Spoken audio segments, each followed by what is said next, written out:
Hey, what's up, y'all? Y'all know my slogan. I don't know it all, but I know what I've been through. Today we have another highly requested video. Today I'm here to bring you a piece on someone who played a very big part of the drill scene when your favorite rappers was nobody. That's right.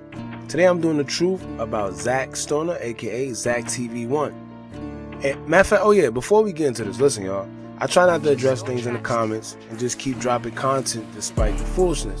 However, if I do a video on somebody that you guys already seen the video on and you're not interested, guess what? Don't click. You do not have to watch it, y'all. But before you speak, please understand that just because another YouTuber did something on that individual doesn't mean they'll do it to the extent that I do it. Alright? Everyone has their own style. They may not go in depth as much as I do. Y'all know here on Hookah Anonymous, not only do I state facts on people, but I also try to educate and drop gems. That way we all could live by and learn from some of the situations that we speak about as well. Now you may even like my video because I may have broke something down a little more clearer, so it made it easier for you to understand. Who knows? Plus a lot of these videos be by request. So please don't come here and tell me about a video you've seen already. Just don't watch it. I mean, there's more videos on the page for you to check out. So now that we got that out of the way, let's get straight to it.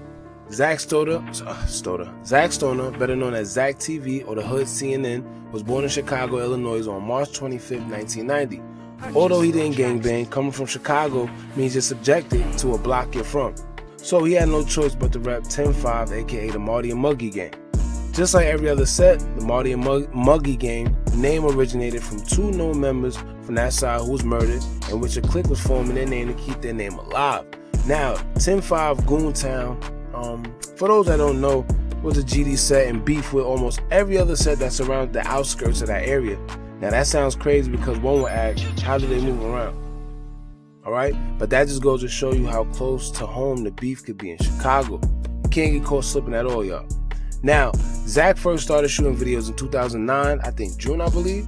And as he would randomly just record himself and his friends doing random crazy things, spitting freestyles jokingly, and at the same time Zack saw some type of potential in it.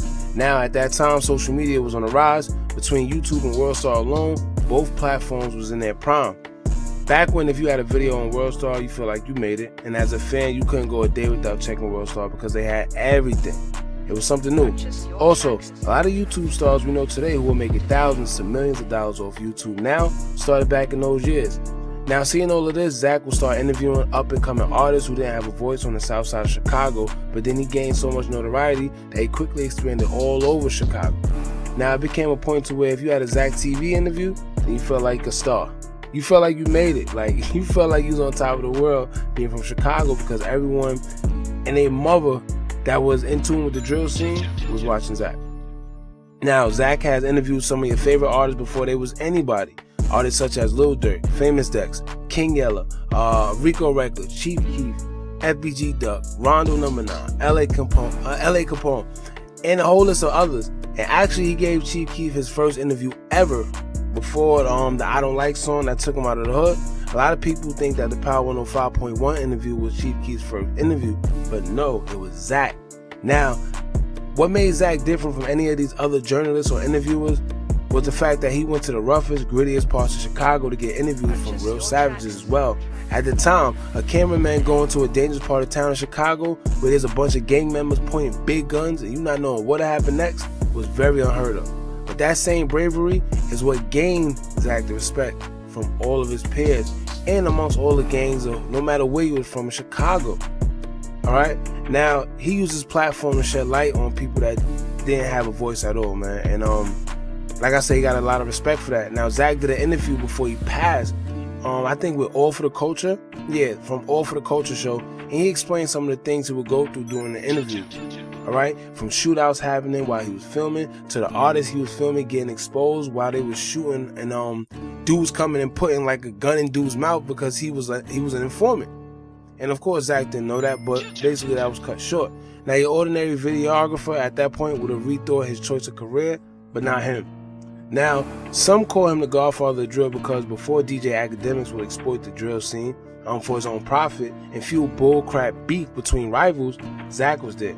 It's just that he had more of a positive approach, whereas DJ Academics isn't from Chicago, so he could care less about who gets killed as long as his views went up. Whereas that same aspect Zach was trying to put an end to. His goal was trying to bring positivity and stop the violence amongst young black youth in Chicago. As a fan myself, I can tell you firsthand his interview style was very different. It was raw.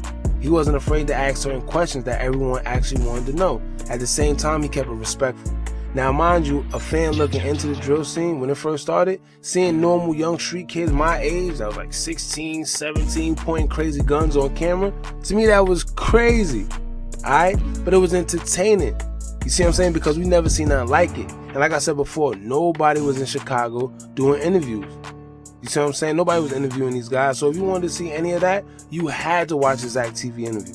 Plus, Chief Keef was heating up around that time. And like I said, it was just so interesting that everybody that wasn't from Chicago was going crazy. We was entertained. Now, everyone knew Zach for being a good dude and trying to bring positivity. If you thought it stopped there and all he did was talk, you're sadly mistaken. He also gave back to charity and did his own community service by visiting detention centers and speaking to the children as well.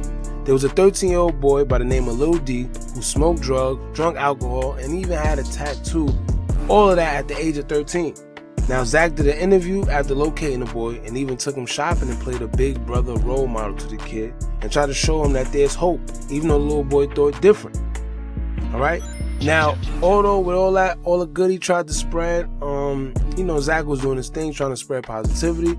On the early morning of May 30th, 2018, everything that Zach stood for will come to an end, as he was killed after leaving a club in downtown Chicago in a drive-by shooting as he was driving to his destination from the club. Now, reports say he was shot twice, once in the neck and once in the head at 1:30 a.m. He was taken to Northwestern Hospital where he was pronounced dead. To this day, no suspects have been charged and no justice has been served. But that's not nothing new. I'm telling you, it's not nothing new with all these murders going on. Now, prior to his death, Zach was very successful upon YouTube as he would earn 72 million views, 230,000 subscribers after only starting his YouTube channel in June of 2009. Alright, now let's get down to the nitty-gritty. Now that I gave you guys all of that, I want to discuss the elephant in the room that no other YouTube dude has called out as they were covering Zach's story. Most people call it a conspiracy, and I don't know, I hate when people say that, especially when the proof is in the pudding. You just have to connect the dots and do the research yourself. Now, where I'm from, 2 + 2 = 4, so you don't have to sit there and tell me something isn't right when it's sitting right there in plain sight. So let's go a little deep. So a lot of people covering this story always forget to mention that ZackTV's death came at a time where he was very anal about cracking the Kaneka Jenkins story. Now, for those who don't know or remember that story, it was a young girl from Chicago who attended a hotel party, but then later ended up wandering around the hotel by herself. And they said she was intoxicated and was found dead in the freezer in the basement of that same hotel. Now, when that story first came out, a lot of people said it was weird and didn't sound right, but a lot of those same people just left it at that. Zach, being the person that he was, he did the total opposite. He felt it was something funny, and in the midst of him seeing that finding something was funny, he used his platform to do his own due diligence, do his own research, and do his own investigation and cracking the case. He went on to YouTube. He did YouTube vids expressing information he would find every time he dug deeper and deeper. He did interviews with close friends of hers and continued to go on Facebook Live to let his viewers know of facts and try to piece together all the inconsistencies that he would find. He even began to find out information on the faulty hotel that they was actually staying in and alluded to the fact that she was murdered and thought that the security of that hotel played a big hand in that, and the media was covering it up. Alright, so these are a lot of things that the boy was doing. Now, you can believe what you want to believe, but me, as well as a whole bunch of other people, we don't think ZackTV's murder was just a regular hit. I'm gonna just keep it real with you. And as he would cover the Kaneka Jenkins story, suddenly now people said his Facebook Live would randomly just cut off and end by itself. He got death threats and people calling his phone randomly telling him to leave that Kaneka Jenkins situation alone. And he didn't know. He also didn't give his number out to those same people. Let's keep in mind, they were just getting his numbers from random places, and he would ask yo, how did you get my number? And they never gave a clear story on where she got his number from. It was a lady, it was a dude, it was a couple people. That's weird, bro. It's very weird. His car was vandalized. He was even being followed at times. Now, I know it may sound crazy, but if you do your own research and dig deep, then you will see that this was just not no regular murder. I'm telling you. Now, Then you got people like Rico Reckless, like just straight bozo. He went on ZackTV and said, I warned Zach before he died to stop doing interviews in the hood. Now, first off, that's a typical clout move everybody do when they trying to get clout off someone passing and act like they were in the mix. And not only that, let's be real, dudes love Zach. He literally went to every hood, no problem, and actually put on for Chicago. They would want you to believe that this was just some hood murder because it's easier to digest that aspect than to believe that he was killed by the higher-ups because he was exposing too much. Then we can even point out that weird video, the weird video of his death, because it's amazing to me that just like the FBG Duck situation, how there seemed to always be someone recording at just the right time to catch all of this stuff, right? But number two, with all surveillance or the videos that people got, why is there never no one getting caught? There's never no one getting caught. And back to the guy recording Zach's video. What was he previously recording that made him have his camera out at the exact time of the shooting? All right, like, I don't know, but it just don't make sense to me.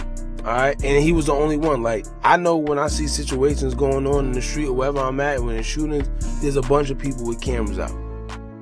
All right, and it's just no coincidence that just like Duck, these guys seem more comfortable in the hood or the crazy parts, because the minute they leave, these guys are getting killed in the quote-unquote safer part of town. It's just backwards. They safe in the hood, but not in the suburb. You see what I'm saying? That's a little sketchy to me. Now, also, his mother went on to tell people that the news was lying. He was not shot only 2 times. He was actually shot 7 times. All right? Now, none of us can really prove that because we only know what we're told, and that's left to the doctors and his mother to decipher, because I'm sure that she's seen the body to identify him and all that stuff, you know, when she went to the hospital or whatever. But I don't see why his own mother or anybody's mother will lie or fabricate the amount of times that their son was shot. And for the ones that saying it was gang-related or whatever, please explain to me in the comments what altercation he had that may have led to him dying or getting killed, because I need to know. I don't know of any of those circumstances or any situation that alluded to that. It's no coincidence that for years, this man been going to the grittiest part of towns almost his whole career. But the moment he started cracking into the Kaneka case and making sense of it, he's killed. All right? And you have others saying that as soon as he did that highly anticipated interview with Irene Roberts, you know, the same interview that people try to stop him from doing, that's when he was killed shortly after. And for those who don't know who Irene Roberts is, she was a close friend of Kaneka Jenkins, and she was actually present in the hotel the same day of Kaneka's death. All right, so he was actually asking her questions, getting answers that the news and nobody else got. So you can kind of see, you know, where we're going with all this, man. Now, I don't know about y'all, all right, and I don't know how y'all feel about it, but I'm not going to talk your head off with what I believe. I'm just here to spread a little awareness and shed light on a few things that I think needs to be highlighted. I hope one day Zach gets the proper justice he deserves, because he was definitely a good, positive dude, and I can't keep quiet when it comes to something that doesn't seem right to me. Now, what made me do this video on Zach the most was this particular situation.